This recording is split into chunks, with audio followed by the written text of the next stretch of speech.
수학은 아름다워. 일단 오늘 독서감상문 쓰기 수업을 한다고 얘기했습니다. 그래서 독서감상문 여러분들이 몇 차례 써보았었는데 독서감상문은 그 책을 읽은 여러분의 이야기를 쓰는 것이 독서감상문이라고 얘기를 했었습니다. 그래서 독서감상문도 글이다 보니까 그 글을 통해서 여러분이 어떠한 이야기를 하고 싶은지 주제를 정하는 것들. 그래서 여러분들이 글의 평가의 기준은 서윤이가 예주가 여러분들이 이 글을 통해서 저 사람이 뭘 얘기하려고 하고 있구나 라는 어떤 그런 주제가 분명히 좀 드러나는가 라는 주제가 분명히 드러난다는 두 가지 의미가 아예 뭐 주제가 뭐다라고 노골적으로 내놓는 경우 낮은 수준입니다.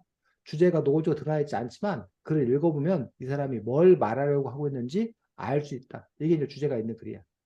반면에 이 사람이 도대체 뭔 얘기를 하려고 그러는지 횡설수설했다.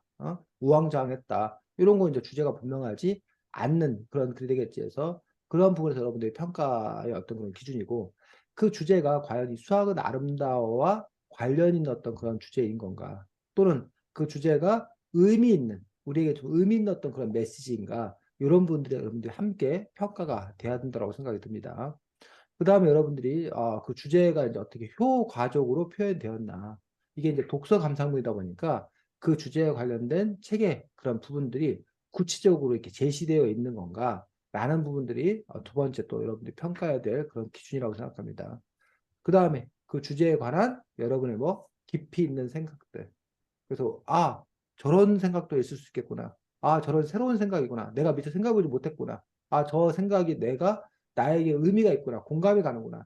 라는 그런 점에서 그 주제에 대한 그 사람 나름의 깊이 있는 어떤 그런 색다른 그런 생각이 담겨 있는 건가가 또 하나의 평가 기준이 되겠습니다. 그 다음에는 그걸 효과적으로 표현하기 위해서 그 사람만의 독특한 경험이라던가 뭐 그 삶의 에피소드란가 이런 걸 적절하게 활용했는가 뭐 이게 꼭 필수는 아니지만 그랬는 건가 또는 그 사람의 배경 지식을 활용해서 그 주제를 더 돋보이게 하기 위해서 책 바깥의 이야기를 적절하게 잘 인용해 썼는 건가 뭐 이런 부분들 근데 그 외에 이제 여러분들이 부수적으로 아까 민성이가 자기는 논술 형식으로 썼다라던가 아니면 이거를 뭐 다른 좀 더 이 사람은 좀 이렇게 말랑말랑한 언어로 뭐 이렇게 서술하고 있는 건가? 뭐 그런 점에서 이제 어쨌든 그 글의 문체라던가 이런 글의 흐름이 우리가 읽기 편하게 그리고 그 주제를 전달하는 어떤 형식에 맞추어서 뭐 쓰고 있는 거라던가 아니면 뭐 가장 기본적으로 문장 구성은 제대로 되어 있고 문맥의 흐름은 뭐 자연스럽고 문장 표현은 아름답고 뭐 맞춤법이나 띄어쓰기 이런 건 정확하게 쓰고 뭐 이런 것들이 이제 또 다른 부수적인 그런 평가 기준이 된다고 생각이 듭니다. 그래서 여러분들이 평가를 하라고 했더니 늘 여러분들은 칭찬만 합니다.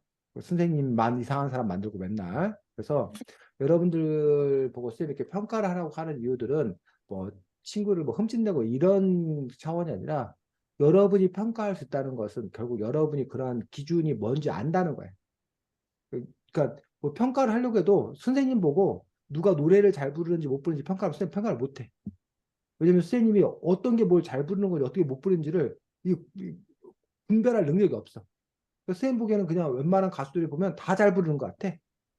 그런데 이제 그 뭐야 심사위원 하는 사람들은 뭐 옛날에 누구야 뭐 박진영이나 뭐 이런 사람들 뭐 보아 뭐 이런 사람들이 심사위원 하잖아. 그런 사람들은 짚어내잖아. 뭐 음정이 뭐 불안했다는 둥, 뭐 이럴 때는 뭐 어떤 분위기로 했으면 좋겠다는 둥, 뭐 여러 가지 그 조언들 이렇게 하잖아. 왜? 그 사람들이 그걸 뭐 하기 때문에? 알기 때문에 뭐가 적절한지 알기 때문에. 그래서 그런 점에서 여러분들이 우리가 이렇게 합평을 하는 것들 자체가 수업이야. 그리고 여러분의 글을 나중에 여러분 스스로 자기 글을 객관화해서 볼 수 있는 어떤 그런 능력을 기르는 어떤 그런 훈련 뭐 이런 거기 때문에 그런 점에서 여러분들이 이른바 그 인간관계를 떠나서 내가 이런 얘기하면 제가 또 상처받지 않을까 뭐 이런 식으로 또 너무 또 여러분들이 착하게 그렇게 그런 거 일단 뭐하고 배제하고 그냥 그 글 자체로서 여러분들이 합평할 수 있는 어떤 그런 능력도 보여줬으면 좋겠다고 생각합니다. 자, 우선 서윤이부터 발표를 하도록 하겠고, 서윤이가 쓴 글에 대해서 또 돌아가면서 이야기 나누도록 하겠습니다.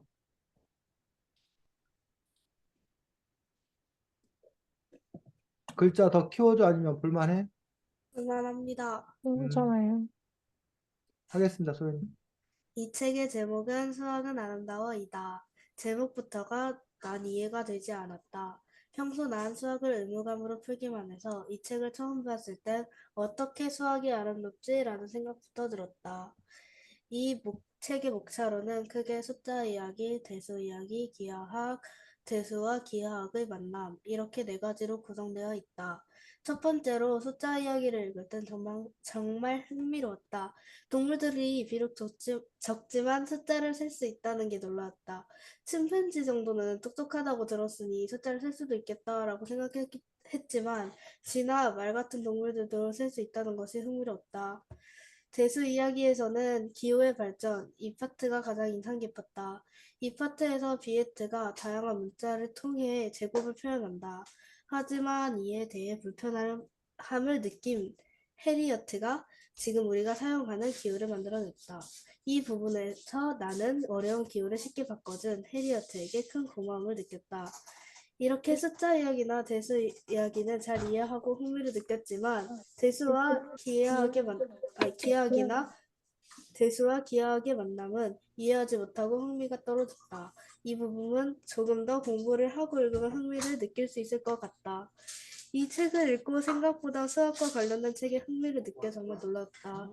평소 의무감으로 수학을 푸는 나에게 이런 흥미를 가질 거라고는 상상하지 못했었다. 하지만 이 책을 모두 다 읽고 뒷부분은 잘 이해하지 못해 아쉬워하는 나를 보고 나도 나에게 놀랐었다. 이 책은 나 같은 수학을 의무감에만 풀어가는 학생들이 읽으면 좋을 것 같다. 꼭 이 책에 들어가 있는 개념을 다 공부했을 때 다시 한번 읽고 싶다. 네, 수고했습니다. 자, 예주부터. 일단 그 책을 읽기 전이랑 읽고 난 후를 되게 설명한 점이 좋았고, 근데 이 각각 내용에 대한 본인의 생각을 얘기할 때 조금 더 깊이 있는 생각으로 얘기를 했으면 좋았을 것 같습니다. 민성이. 일단은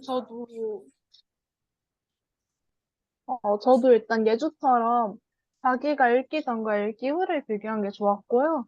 그리고 일단은 이 책을 읽으면서 어떤 생각이 들었고, 뭐 누구한테 추천을 해주고 싶다.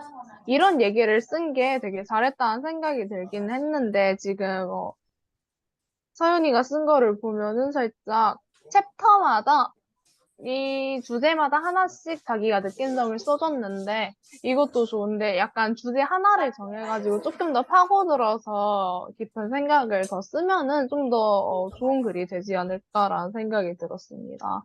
동아. 음, 그 각 파트마다 이렇게 거기에 관한 자신의 생각이나 이런 거를 나타낸 거는, 저는 그렇게는 그쪽으로는 생각을 못 해가지고, 저한테는 살짝 다른 쪽의 시선으로 봤다고 느낌이 들고요. 그리고 자신이 어떻게 생각했는지, 뭐가 인상 깊었는지를 표현한 것 같아서 그건 잘한 것 같다고 생각합니다. 네, 수고했습니다. 자, 서윤이가 쓰고 있는 이 독서감 상문이 우리가 이른바 일반적인, 전형적인 독서감 상문들. 그러니까 기존에 보통 독서감 상문을 쓰면 이런 식으로 쓰는 경우가 상당히 많습니다. 그래서 이런 일반적인, 전형적인 그런 독서감 상문을 썼는데, 자, 서윤이 그 부분들에서 보면 일단은, 아, 요거, 흥미로웠다. 라고 하면서 뭐가 흥미로웠는지 책의 내용들을 구체적으로 뭐해? 쓰고 있는 점.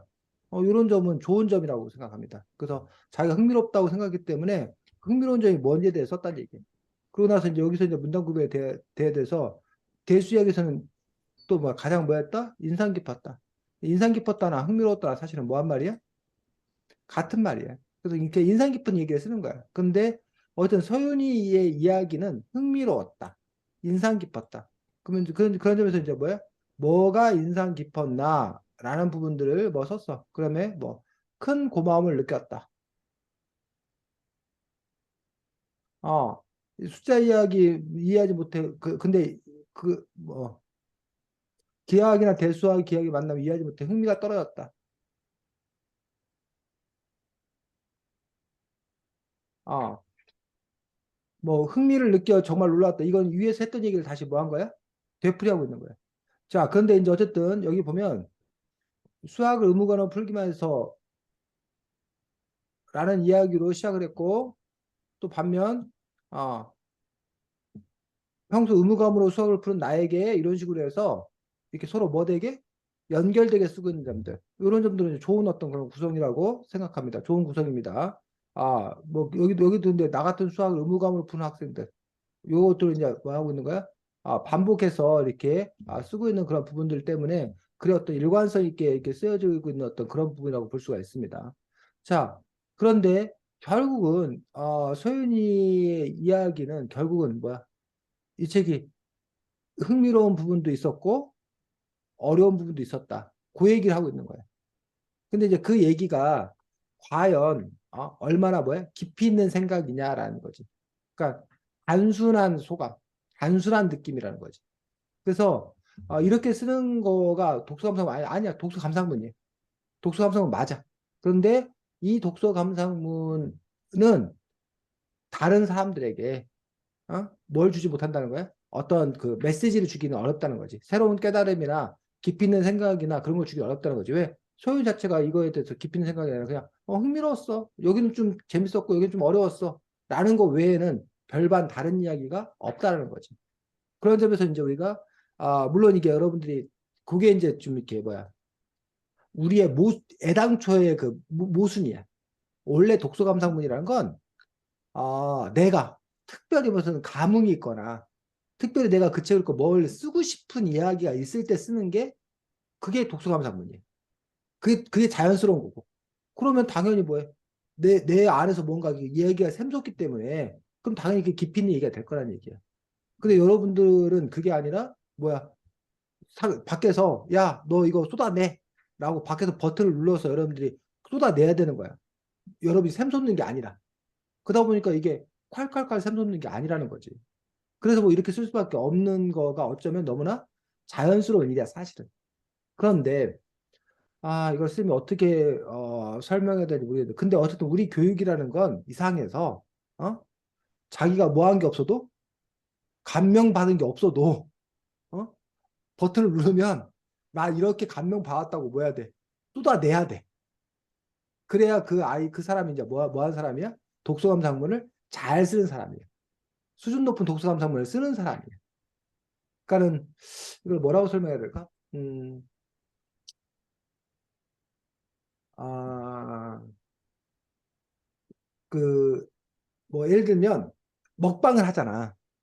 먹방을 하는데, 그러니까 두 종류의 사람이 있다는 거야. 아마추어와 프로.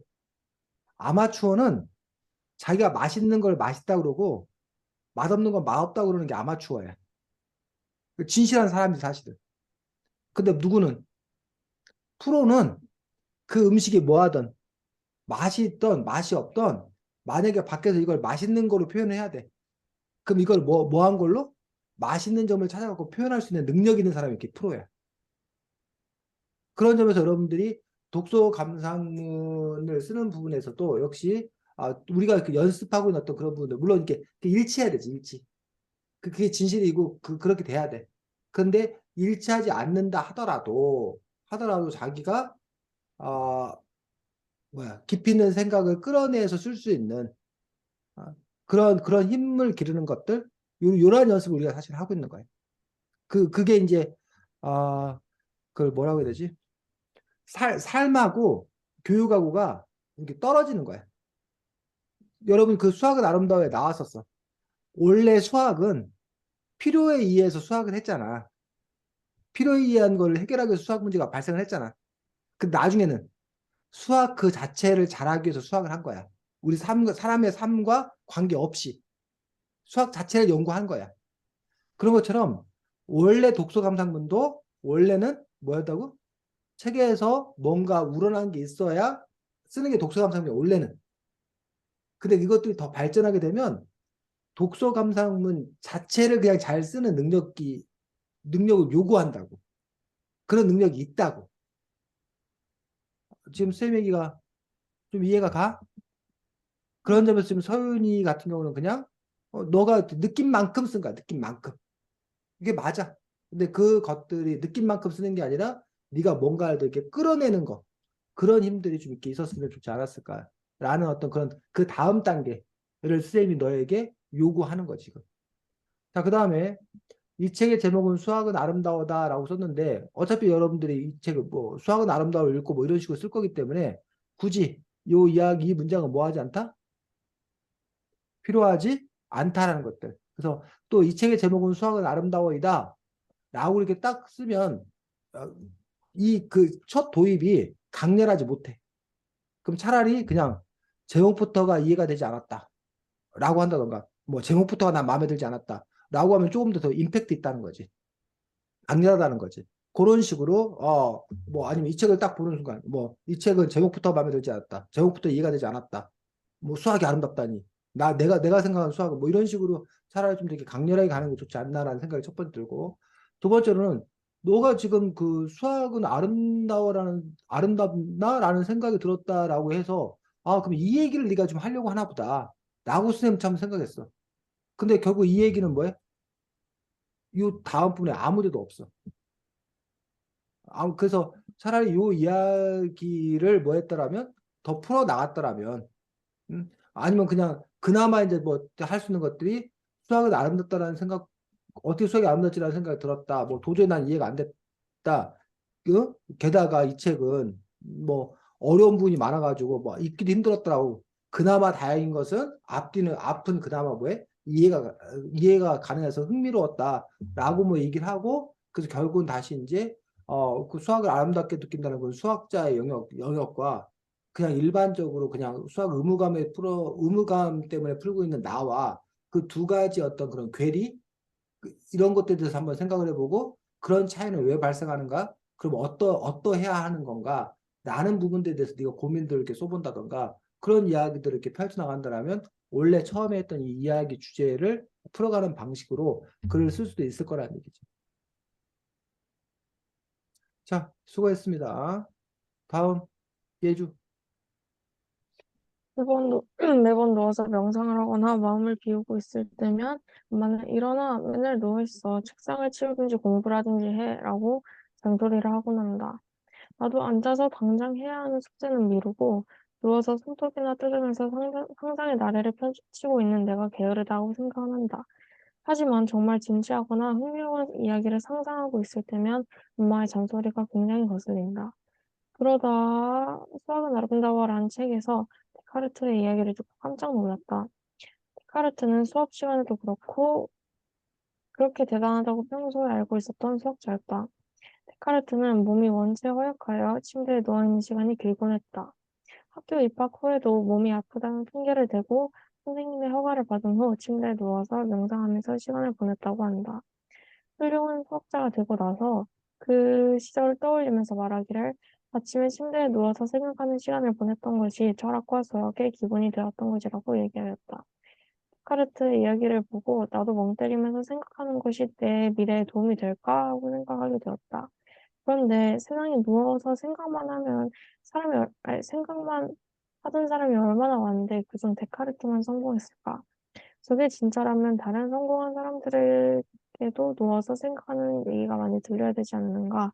그래서, 그래서 만약 아침에 누워서 생각을 펼치는 시간에 나의 미래에 도움이 될 만한 것을 생각하면 좋을 것이라는 생각이 들었다. 당장 일어날 학교 숙제 계획이나 학원에서 학원으로 효율적으로 빨리 가는 방법 같은 거 말고 나의 장래희망에 관련된 이야기 말이다.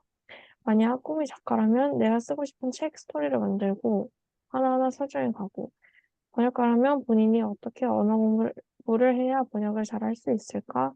이런 말이 나오면 이런 상황에선 이렇게 번역해야지 이런 생각들을 하는 것이다.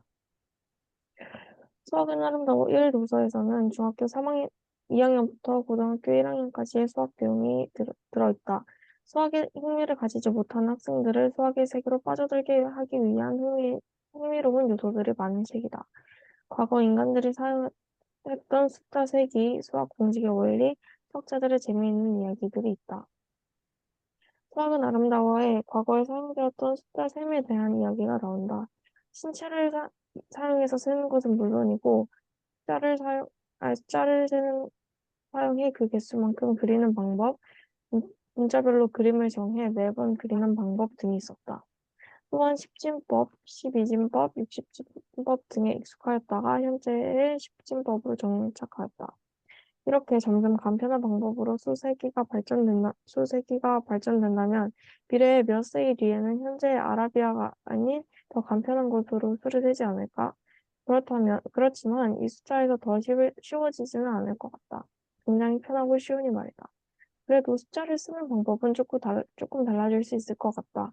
팔을 지금처럼 위 동그라미 그리고 아래 동그라미를 그리는 방법이 아닌 3의 반대 방향으로 쓴다든지 오른 밑에 달린 부분하고 위 짝대기가 아닌 알파벳 S와 조금 더 비슷한 생김새로 쓰는 것이다. 같은 아라비아 숫자지만 조금이라도 더 빠르고 쉽게 쓰는 것으로 발전할 수 있다고 생각하는 부분이다. 작가의 의도는 수학에 대해 관심을 가지는 것이었지만 안타깝게도 나에게는 수학 공식은 한참 뒷전이고 수학자들의 이야기가 더 흥미롭게 다가오고 말았다. 그래도 이 책 자체를 재미가 없다고 평을 내릴 정도로 느껴지지는 않았으니 다행이었고 고등학교 과정을 다 배우고 시즌2로 우연히 접하게 된다면 읽을 의향은 네, 수고했습니다. 민성이. 일단은 여기 도입부에서 매번 누워서 명상을 하거나 마음을 비우고 있을 때면이라고 이 문장을 독서록을 시작을 했는데 이게 굉장히 살짝 수학책인데 왜 이런 게 나오지 싶으면서도 약간 좀 되게 눈길을 잘 끌게 도입부를 잘 쓴 것 같고요. 여기에서 이제 자기가 인상 깊었던 내용이랑 이 책의 전체적인 내용 그런 것들을 다 구성을 잘 해서 잘 쓴 것 같아요. 그다음 동아.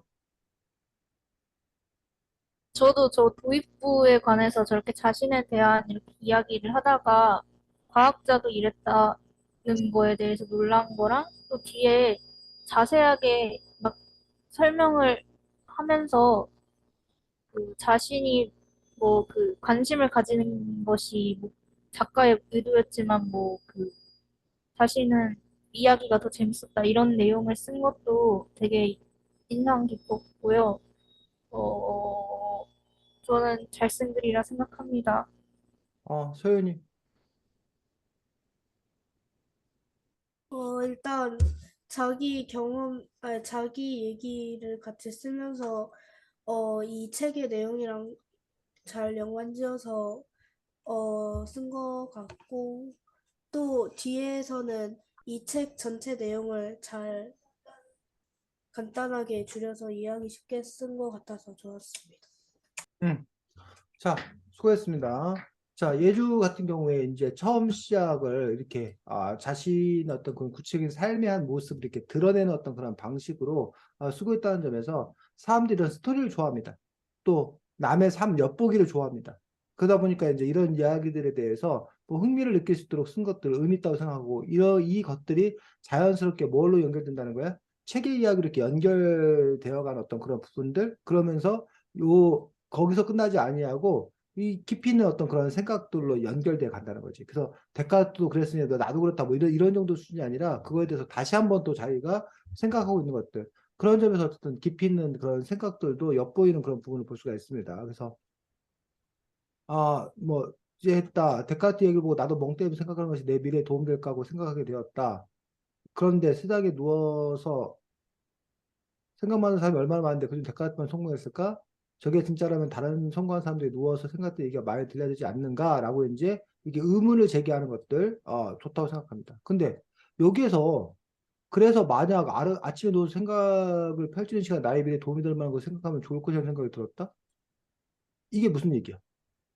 여기까지는 지금 보면 너가 데카르트 이야기에 대해서 위로가 됐지만 한편으로 네가 의심하게 됐다는 거잖아. 네, 그건 데카르트의 어떤 그런 경우는 예외적인 경우지 누워 있다고 뭐 하겠나라고 얘기를 했잖아.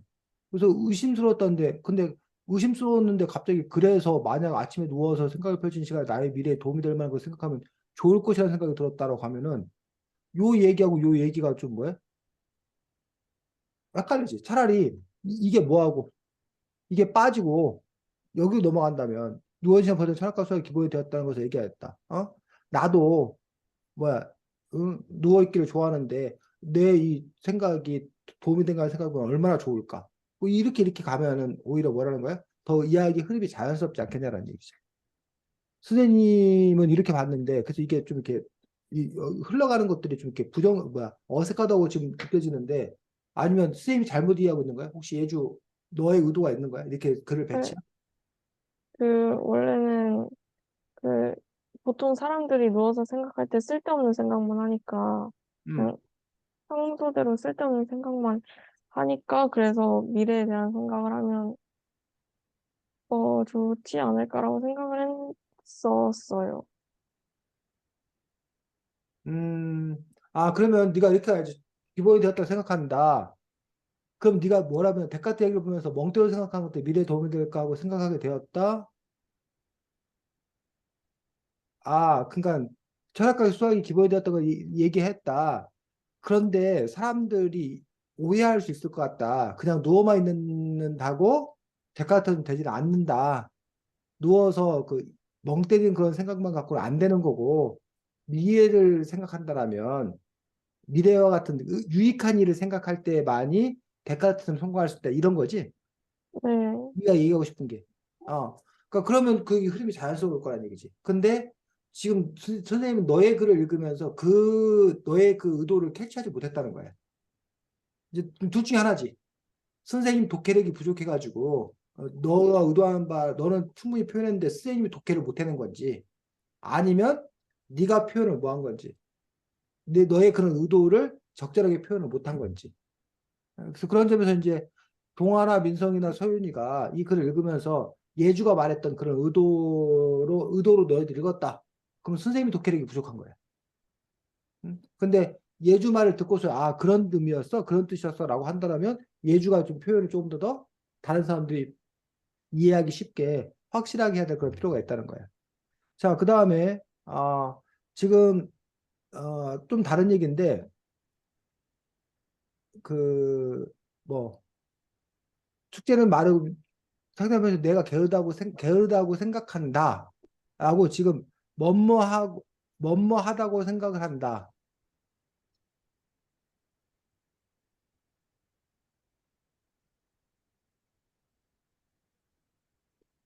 보냈다고 한다.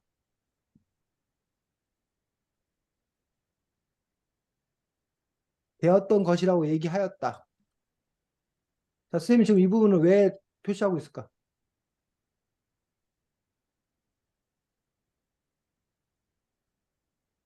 하고 생각하게 되었다.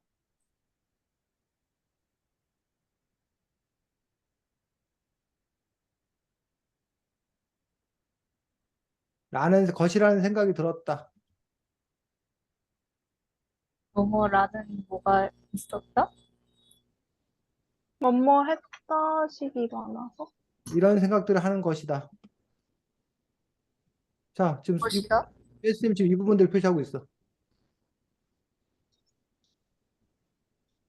응? 왜 이 부분들을 이렇게 표시하고 있는 걸까?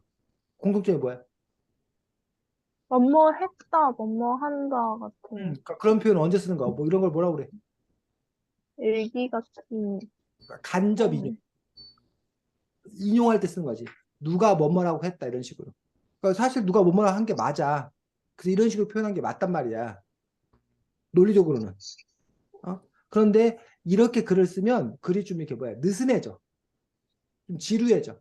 장황해져. 그러니까 민성이가 나한테 같이 가자고 이야기했다. 이렇게 쓸 수 있잖아. 민성이 나한테 같이 가자고 얘기했다 이렇게 쓸 수 있잖아. 근데 예주야 같이 가자. 뭐 민성이가 밝게 얘기했다. 그럼 그냥 예주야 같이 가자. 나 안 되는데? 이렇게 쓰면 되는 거를 예주가 같이 가자고 나에게 말했다. 그런데 나는 안 된다고 민성이에게 대답했다. 이런 식으로 지금 예주가 글을 쓰고 있다는 거지. 이해가? 그래서 네, 자기의 그 어법에 대해서 어투에 대해서 말투, 글투라는 부분에서 지금 예주가 이런 식의 그 간접 인용하는 어떤 그런 방식의 글을 즐겨 쓰고 있는 거거든. 그래서 그것들이 이것도 이제 뭐야? 예주가 일부러 의도한 바가 있어서 이렇게 쓰는 거라면 뭐 의미 있을 수 있다고 생각이 들어. 근데 그게 아니라 알게 모르게 예주가 이런 식으로 글을 쓰는 게 이렇게 습관화, 버릇화돼 있다라면 이런 글들이 좀 뭐야? 느슨하다는 거야. 그래서 아침에 침대에 누워 생각하는 시간을 보냈던 것이 철학과 수학이 뭐 기본이 되었다고 한다. 뭐 기본이 되었다고 한다. 뭐 이런 얘기한 거니까 뭐 되었다고 한다던가 이런 식으로 뭐하게 그냥 간단하게 아니면 허가를 받은 침대도 명상하면 시간을 보냈다. 데카르트는 보냈다. 이런 식으로 써도 된다는 거지. 굳이 뭐뭐하고 한다라고 네가 말하지 않아도 된다는 거지. 지금 쌤 말 이해가? 네. 뭐뭐하고 한다라고 하지 않고 그냥 바로 만약 아침에 누워서 생각을 펼치는 시간에 나의 미래에 도움이 될 만한 것을 생각하면 얼마나 좋을까? 라고 그냥 이렇게 쓰면 된다는 거지. 그하고 생각이 들었다 쓰지 않고. 자, 그 다음에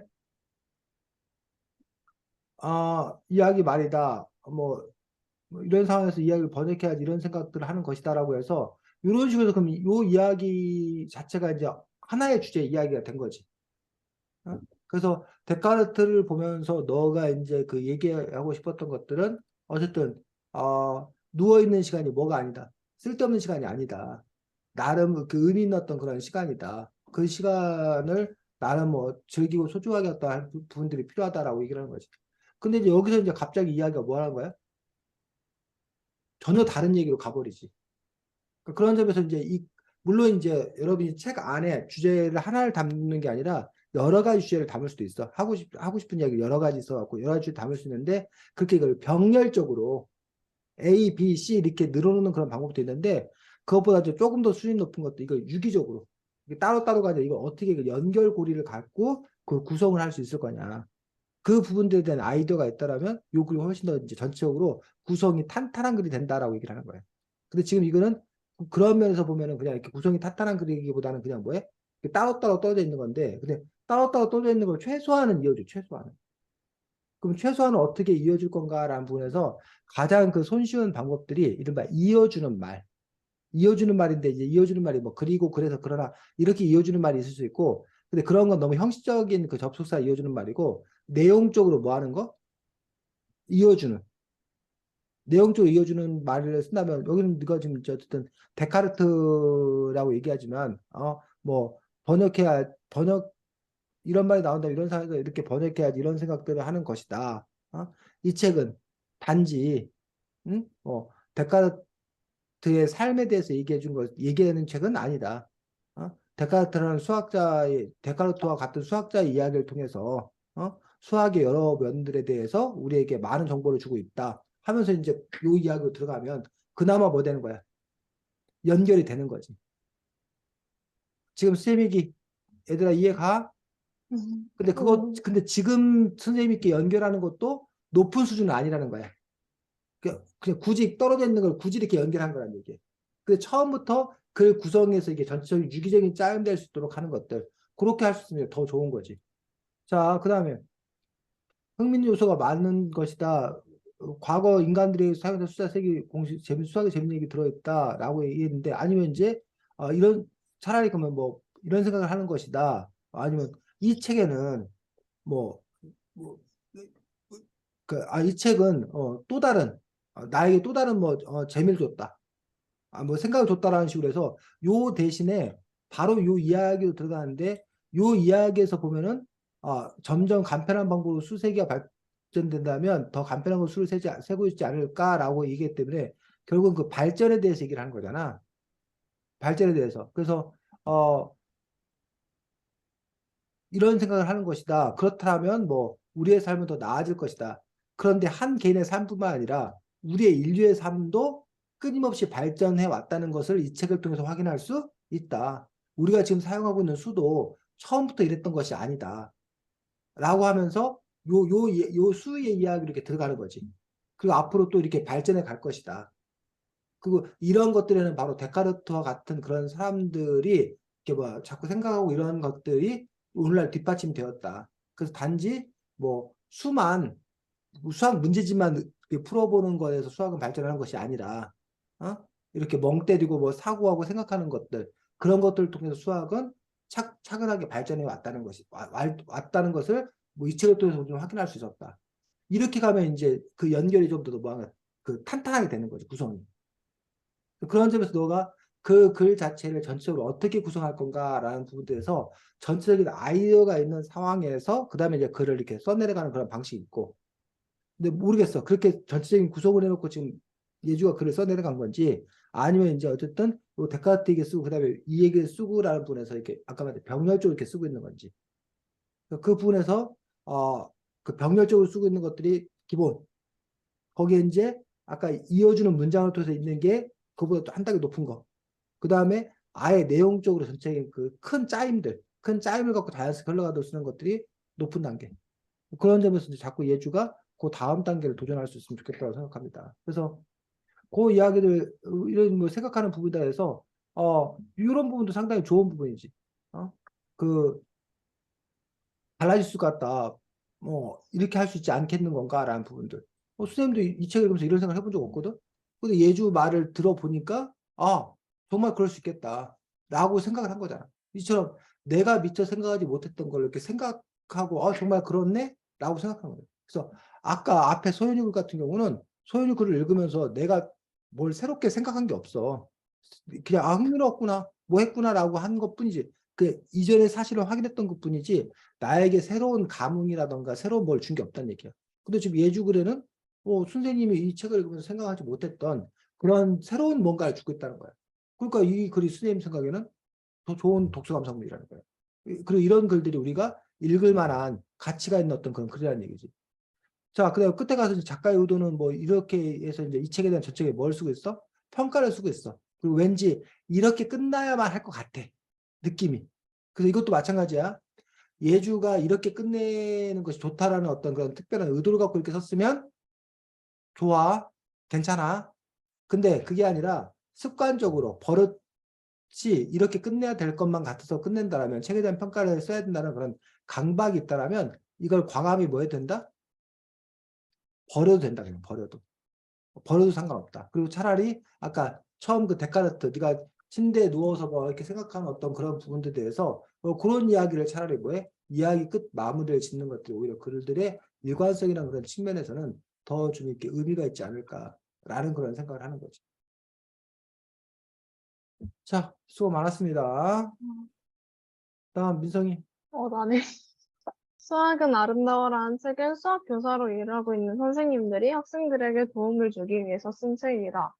이 책은 저자가 뭐야? 수학에 대한 이야기, 대수에 관한 이야기, 기하학, 해석기하학에 관한 내용들을 담고 있다. 저자가 이 책을 쓴 까닭은 주입식 수학 교육에 지친 학생들에게 교사들이 느낀 수학의 아름다움과 필요성을 알려주고 싶었다고 한다. 나는 이 책을 읽으면서 모순적이게도 수학이 과연 일상에 도움이 되는 학문인가, 수학이 과연 필요한가라는 생각이 들었다. 학교에 다니고 학교 수업을 받는 학생들이라면 다들 한 번씩 의문을 가져본 주제일 것이다. 학교에서는 나중에 사회에 나갔을 때 도움이 되는 지식들이라면 여러 과목을 가르치지만 학교에서 배우는 수학은 일상에 도움이 될 것 같지 않다는 고민을 하게 된다. 과연 학교에서 배우는 수학은 일상에 도움이 되는 학문일까? 학교에서 수학을 가르치는 것은 학생의 논리적인 사고를 기르기 위해서가 주일 것이다. 논리적인 사고를 키우는 것은 일상에 도움이 되긴 한다. 하지만 일반적으로 학생들이 배우는 수학들은 죄다 공식을 달달 외우고 그 공식으로 문제를 푸는 것이 전부다. 결국 주된 목적인 논리적인 사고는 얻지부터 그저 수능에서만 써먹는 학문이 되어버린 것이다. 학교에서 복도를 걷다가 발견한 시가 있다. 같은 학교에 누군가가 쓴 것인데 내용이 참 공감이 많이 갔다. 왜 수학은 멀쩡한 영수증을 찍고 그래프를 우유에 담그고 농부는 동물 다리 개수는 알면서 동물이 몇 마리인지는 모르고 자기가 계산을 망치고 우리에게 풀으라고 하고 먹지도 않는 소작물을 가지고 출생을 문제 타령을 하냐는 것이다. 결국 학교에서 배우는 수학은 우리에게 짜증만 안겼을 뿐 논리적인 사고에는 크게 도움이 되지가 않았다. 학생들은 그저 문제를 빨리 많이 맞추는 데에만 노력을 쏟는다. 사실 나는 수학이 일상에 도움이 하나도 되지 않는다고 생각했다. 비율과 간단한 사칙 연산만 해도 사는 데에는 문제가 하나도 없다는 생각을 가지고 있었다. 일상에서 도대체 언제 미분과 적분을 피타고라스 정리를 루트를 쓰는지 하나도 모르겠다는 생각을 가졌었다. 하지만 사실 수학은 로켓 발사각도, 건축 필기 등 생각보다 다양한 곳에 쓰인다. 하지만 일부 직업을 제외하면 수학은 딱히 도움이 되지 않는다는 생각은 여전한다. 하지만 이 책을 읽으면서 수학에 대해서 고민을 해본 지금은 이 책을 쓴 선생님들이 느낀 아름다움을 같이 느껴보려고 한다. 네, 수고했습니다. 통화.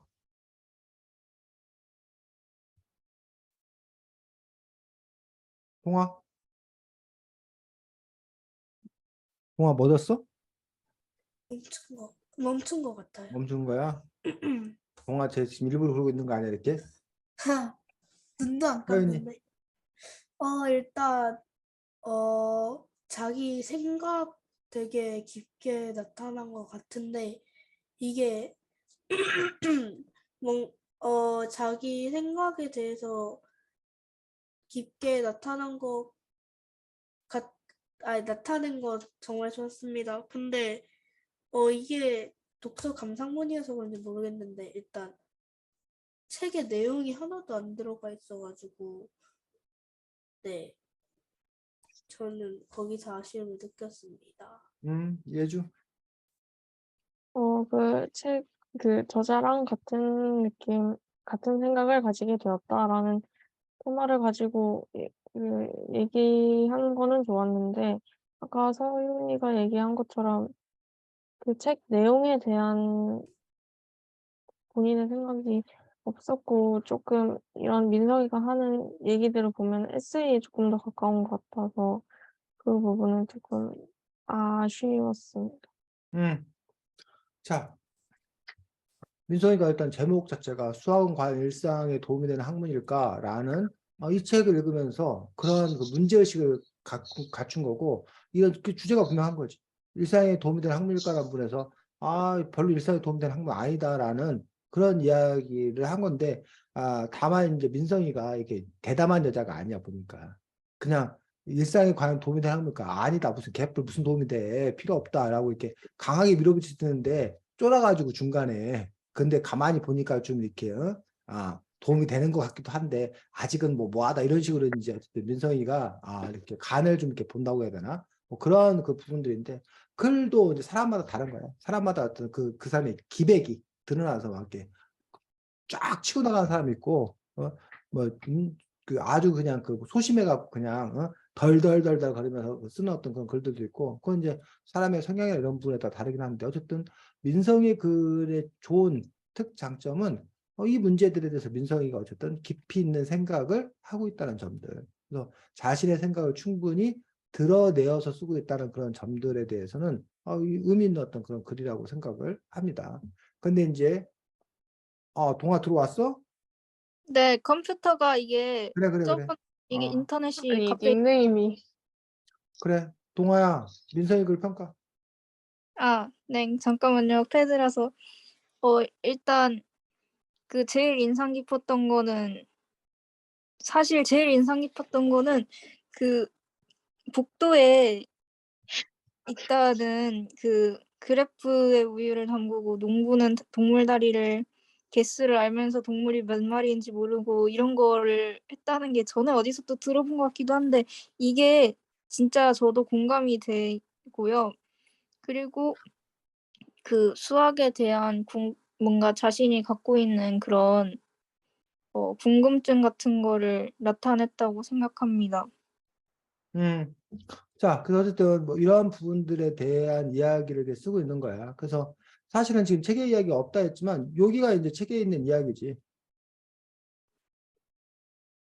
물론 뭐 이게 책에 있는 이야기도 하고 아닌 이야기도 한데, 여기 있는 요 부분들.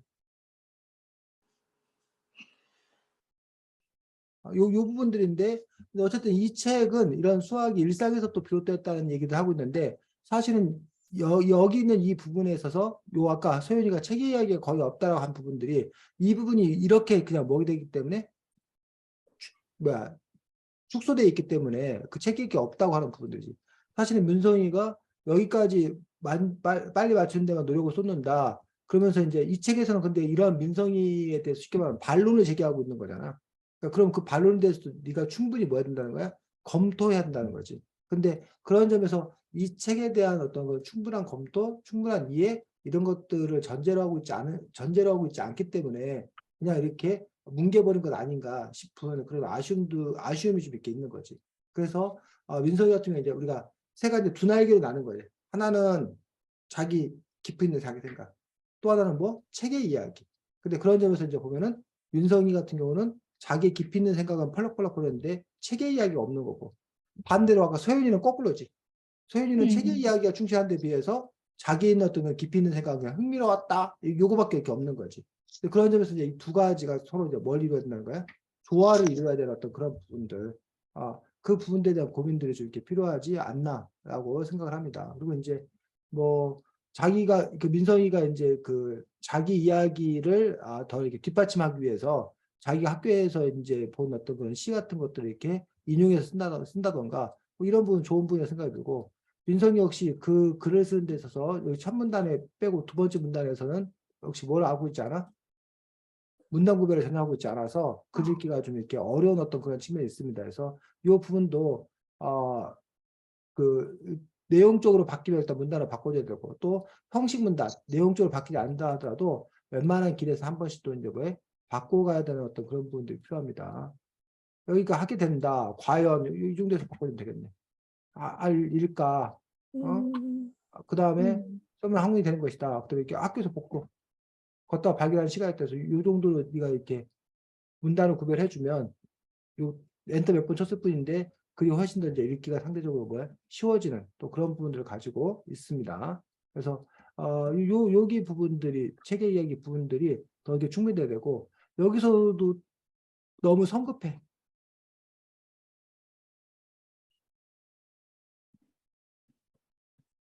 자, 여기 보니까 수학은 다양한 걸 쓴다. 하지만 생각은 여전하다. 근데 하지만 아름다운 느껴보려고 한다. 갑자기 뭐 입장이 휙휙 돌아버린다며. 너무 이렇게 성급하게. 그래서 이제 우리가 비약이라는 말. 여러분의 실력이 비약적으로 발전하는 건 되게 좋은 일이야. 건너뛰는 건데. 근데 논리에서 최고 경계될 게 비약이야. 논리에서는 하나도 빼먹으면 안 돼. 차근차근 가야 돼서. 네가 여기서 사실 수학은 다양한 곳 쓰인다. 하지만 일부 직업을 제외하면 수학이 딱히 도움이 되지 않는다는 생각이 여전하다는데 왜 그러한 건가라는 부분이 증명이 돼야 되고, 또 왜 도움이 되지 않는다고 하는데 왜 굳이 아름다움을 같이 느껴보려고 하겠다는 건지, 도대체 왜 이 생각이 여기서 이렇게 또 휙 뭐였는지 바뀌었는지가 차근차근 뭐 된다는 거야? 설명된다는 거야. 근데 설명되는 거 없이 그냥 뭐야? 입장이 휙, 예를 들면 뭐 갑자기 나 예주 좋아. 나 너 싫어. 하지만 너 좋아. 뭐 이렇게 먹고 왔다도 제가 왜 저러지? 이런 생각이 드는 거라는 거지.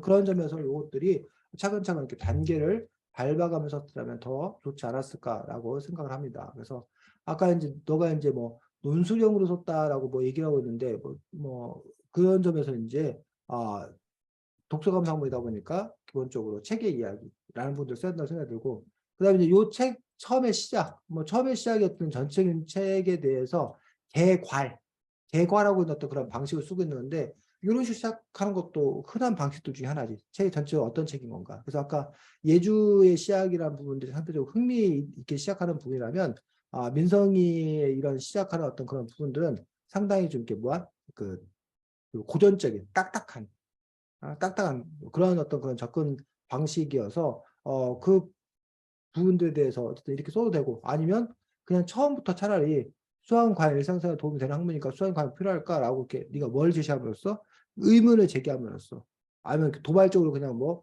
수학은 일상에 전혀 도움이 되지 않는다라고 네가 뭐 아예 그냥 파격적인 선언하고 시작을 한다던가, 그런 식으로 그 이야기들을 전개시켜 나가는 것들 뭐 이런 부분들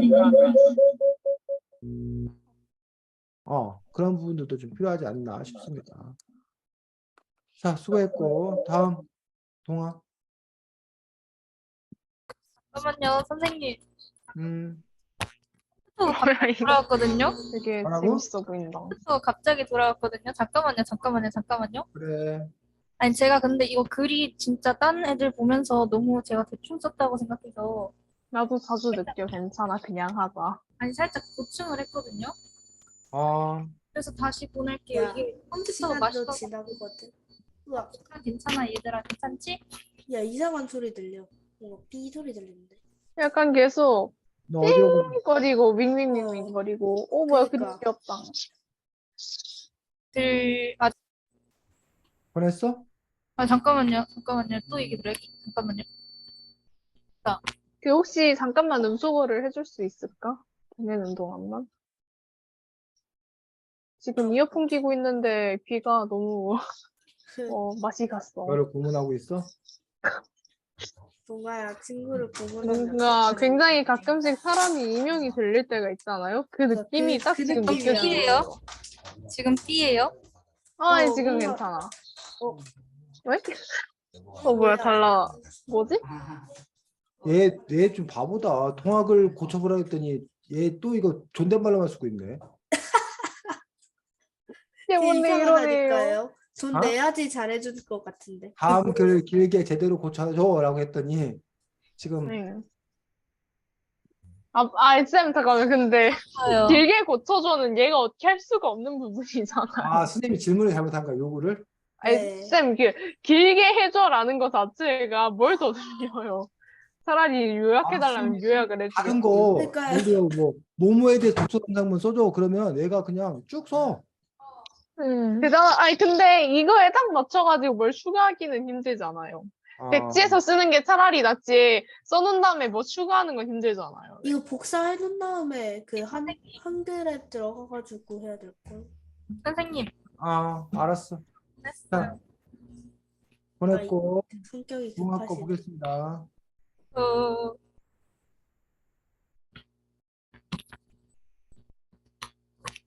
자, 뭐야, 너무 바뀌었잖아. 뭐야, 야, 분량이 분량이 2배가 됐어. 소리. 1.5배 이상 늘어났, 아니야. 하겠습니다. 진짜 3배, 두배 3배. 맨 처음 표지의 제목을 보며 의아했다. 무척 마음에 들지 않았다. 수학이 왜 아름답다는 걸까? 혹시 반어법으로 쓴 걸까? 계속 생각했다. 하지만 책의 시작과 마주하는 순간 나는 깨달았다. 제목 그대로 수학에 대한 사랑이 담긴 책이란 것을. 이 책은 수학, 대수, 기하학, 대수와 기하학의 만남 순서로 이루어져 있다. 그리고 이와 같은 내용을 자세하고 재밌게 설명해준다. 하지만 난 수학에 대한 지식이 너무 얕기 때문에 이해가 다 되지 않아 슬펐다. 아직 중2 수학마저 못 끝낸 상황인데 수학에 대한 흥미나 관심은 여전하다. 진짜 솔직히 말해서 난 수학 빼면 다른 과목들은 다 잘할 수 있을 것 같다. 국어, 사회, 영어 다 자신 있는데 말이다. 하지만 우리 사회에선 수학으로 모든 걸 알아본다. 수학만 잘하면 되는 사회인 건가? 너무 억울하다. 많은 사람들은 수학을 잘하는 친구는 무조건 공부를 잘한다고 생각한다. 이게 맞는 걸까? 다른 모든 과목의 능력이 동등할 때 수학으로 판별하는 게 아닐까? 요즘은 많은 사람들이 남들보다 더 많이 알기 위해 미치도록 학원을 달리고 있다. 학원에 다니는 목적은 주로 수학이다. 이것도 수학을 잘해야 하는 우리 사회에 살아남기 위한 발버둥 아닐까? 그리고 수학뿐만 아니라 다른 과목에 대한 선행학습의 중요성도 점점 늘고 있다. 그러다 보면 원래 학교에서 배워야 하는 많은 것들을 미리 알게 된다. 그럼 학교에서 배우는 게 뭐가 재밌을까? 학원에서 배우는 걸로 이미 모두 결승선 앞에 있는 걸 수도 있다. 만약 이렇다면 학원에서 배운 걸로 우리의 거리는 점점 벌어진다. 누군가는 끝나는 지점 앞에서 시작하고 또 다른 누군가는 그보다 훨씬 뒤에서 시작하는 곳이다. 이런 상황이 지속될수록 뒤를 달리던 사람들은 조급해지고 더더욱 그들과의 거리를 좁히기 위해 계속해서 달릴 것이다. 그러므로 선행학습의 중요성이 계속 늘고 있는 건 아닐까? 과연 수학은 아름다운가? 수학으로 인해 이런 바쁜 삶을 사는 걸 수도 있는데, 물론 노력을 안 한 것 때문이라 비판할 가능성도 존재한다. 하지만 수세기 동안 세상이 발전하면서 수학도 발전되었고 그 축적된 거대한 규칙을 이해하려면 힘들 것이라고 생각하기에 너무 그러진 말자. 그리고 이 글을 다 쓰고 나서 보니까 글에 대한 큰 전체적인 목적이 없는 것 같아서 자기 스스로 피드백을 했습니다. 자, 소윤이. 일단 맨 처음 표지의 제목을 보고 의아했다라는 게 일단 선생님이 아까 말씀하셨다시피 어, 색- 머리에 박혔고 어, 일단 자기의 생각을 진짜 정말 많이 깊게 내려간 것 같습니다. 근데 수학에 대한, 아니, 책에 대한 내용이 먼저 적어요. 예주. 아까, 민성이가 쓴 거랑 비슷하다고 느꼈는데, 앞에 책 이야기를 간단하게, 짧게 하고, 뒤에 본인이 생각한 거를 길게 쓴다는 게 비슷하다고 느껴졌고, 본인이 생각을 충분히 들어놓은 것이 좋다고 생각합니다. 동아. 아니, 민성이. 네? 민성이. 일단은, 일단은 자기 생각은 자기가 느낀 생각을 굉장히 길게 잘 써준 것 같은데요. 일단은 살짝, 예, 책에 대한 독서 감상문인데, 책에 대한 내용 자체가 굉장히 많이 적다는 생각이 들었고, 어, 음, 자기 생각은 굉장히 여러 가지를 생각해서 쓴 것 같아요. 지금 여러분들이 평가 속에서 다 나왔는데, 동아 글은 누구랑 쌍둥이야? 저요. 민성이 그냥 기본적으로 쌍둥이 어떤 그런 분에서 동아도 민성이와 마찬가지로 장점이 요 어떤 문제들에 대한 어떤 그런 깊이 있는 어떤 그런 생각을 담고 있는 것들. 그래서 그런 생각 그 동아의 어떤 그런 생각이 특히 이제 더 이렇게 확대되어서 이걸 그 학원 문제, 선행의 문제로 이렇게 연결시켜서 이렇게 확장적으로 바라보고 있는 것들. 이런 것들은 뭐 사람들에게 상당히 의미 있고 생각할 만한 어떤 그런 시사점을 준다는 점에서 나름 의미가 있다고 생각합니다. 다만 이제 서윤이가 얘기했듯이 근데 우리가 이것들 전통적인 아니면 독서 감상문이라고 얘기할 수 있나? 물론 독서 감상문도 이제 두 가지인 거야. 그러니까 그 리모델링을 했다는 거야. 근데 리모델링을 하면 우리는 그 집을 그냥 그대로 놔두고 이 안에만 좀 이렇게 고치는 거잖아. 근데 어떤 사람이 어떤 집을 리모델링 했는데 전혀 새 집이야. 그러니까 뭐가 리모델링 했냐 했더니 그 창틀인가 뭔가 하나를 떼왔대. 다른 건 다 바꾼 거야. 그런데도 이거 새 건축이라고 안 하고 리모델링을 한 이유는 뭐라도 하나 갖고 왔으니까. 그러니까 0.1%를 갖고 온 거야. 99.9%는 새 거야. 근데 그 사람이 리모델링이라고 주장하는 거야, 그게. 근데 그걸 과연 우리가 뭐라고 해야 되냐? 리모델링이라고 봐야 할 것이냐? 아니면 그 새로 건축한 거라고 봐야 될 거냐? 리모델링이라면 기본적으로 뭐 이렇게 벽체라던가 뭐 이런 건물 구조는 놔둔 상태에서 뭐 바꾸는 걸 리모델링 하는지, 그래서 그런 부분에 대한 어떤 그런 정의라는 부분도 있는데, 독서 감상문도 사실은 그래. 책에서 아이디어만 따오고 책역이 없이 글을 쓰는 것도 독서 감상문이라고 하는 사람도 있어. 심지어는. 근데 이제 근데 그걸 우리가 왜 독서 감상문을 해야 되느냐? 그냥 그건 그 에세이고 그냥 뭐 논술문이고 뭐 이런 거지. 그 독서 감상 그 에세이 논술문 일반적인 에세이 논술문과 뭔 차별성이 있냐? 독서 감상문이라고 했을 때는 그 책의 이야기가 있어야 되는 거 아니냐? 그러니까 책에서 비롯된 아이디어만 쓴다고 독서 감상문이냐? 아니면 그 아이디어 플러스 그 책의 이야기를 써야 독서 감상문이냐라는 분들. 또 어떤 사람은 독서 감상문이고 논술문이고 뭐가 중요하냐? 그 글 자체가 사람들한테 읽을 만한 그림이 되는 거지. 라고 또 뭐 얘기하는 사람도 있고, 뭐 이게 복잡해진 어떤 그런 문제들을 갖고 있는데, 어쨌든 우리가 기본적으로 독서 감상문이라는 글의 형태를 쓴다는 점에서, 그리고 이제 이렇게 이렇게 동화의 글을 읽는 사람들이 수학 나름대로의 독서 감상문이야라고 했을 때 기대하는 바가 있다는 거지. 기대하는 바. 그 책을 바탕으로 해서 기대하는 바가 있기 때문에 그런 점에서 이제 어쨌든 아까 선생님이 두 날개로 날아야 된다라고 얘기했거든요. 균형을 맞춰 날아야 된다고 얘기했기 때문에 독서 감상문의 성격과 자기의 어떤 그런 이야기들, 성격들 이런 부분들이 합쳐져야 되지 않겠나라고 생각이 들고 그런 점에서 이렇게 보면 여기 하지만 수세기 동안 발전되고 그 거대한 이해하려면 힘들 것이라고 해서 이 한 문장으로 지금 뭐 해버린 거야. 이 책 전체 내용들을 네가 퉁쳐버리겠다는 거지. 그러면 너가 요 부분들에 대해서도 이걸 뭐 하면 위에 썼던 것들처럼 이렇게 펼쳐나간다면 그러면 좀 더 이제 뭐야? 균형을 좀 이렇게 갖출 수 있지 않겠는 건가. 근데 이제 그 두 가지 또 이제 배치를 또 이제 어떻게 되는 건가 이런 고민들이 좀 필요하다고 생각이 들고 그 다음에 민선이하고 동화하고 글체, 문체가 달라.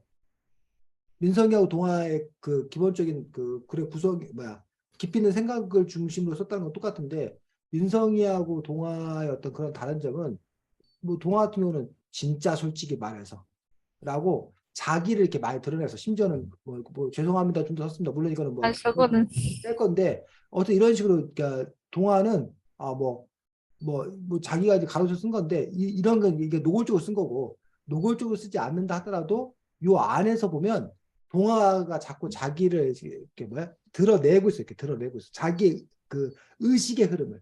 그러니까는 그걸 뭐라고 해야 되나? 그냥 동화가 가서 그냥 소윤이를 그냥 소윤아 하고 그냥 가서 이렇게 안아준단 말이야. 그런데 동화는 뭐라고 하냐면 난 지금 너를 안을 거야. 준비하고 있어. 자, 내가 너를 안는다. 이렇게 하고 안는 거야. 그러니까 그런 점에서 그냥 가서 이렇게 안아준만 해도 사람들이 아, 동화가 서윤이를 위로하고 있구나라고 알 텐데 굳이 동화는 그걸 자기 입으로 뭐 하는 거야? 말하는 거야. 아, 난 너를 지금 위로하기 위해서 난 너를 지금 안고 있는 중이야. 라고 말하는 것들이 이게 글에 이렇게 좀 뭐 한다고? 드러난다.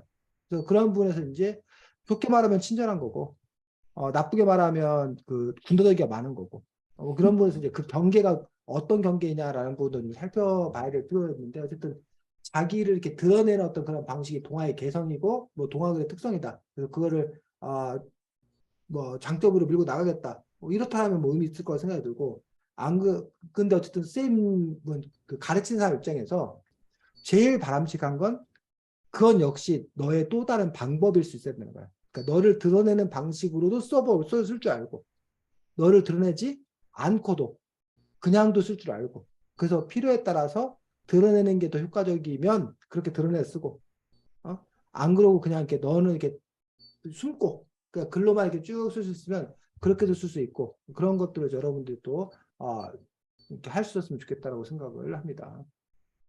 자, 수고 많았고 다음 주에는 책이 나를 팔로우하지 마세요. 어. 라는 소설책입니다. 외국 소설책. 맞죠? 외국 소설책이야. 외국 소설책에서 나를 팔로우하지 마세요라는 제목을 보면 뭐 좀 이렇게 연상이 돼? 아니요. 대충 소개 읽어봤어.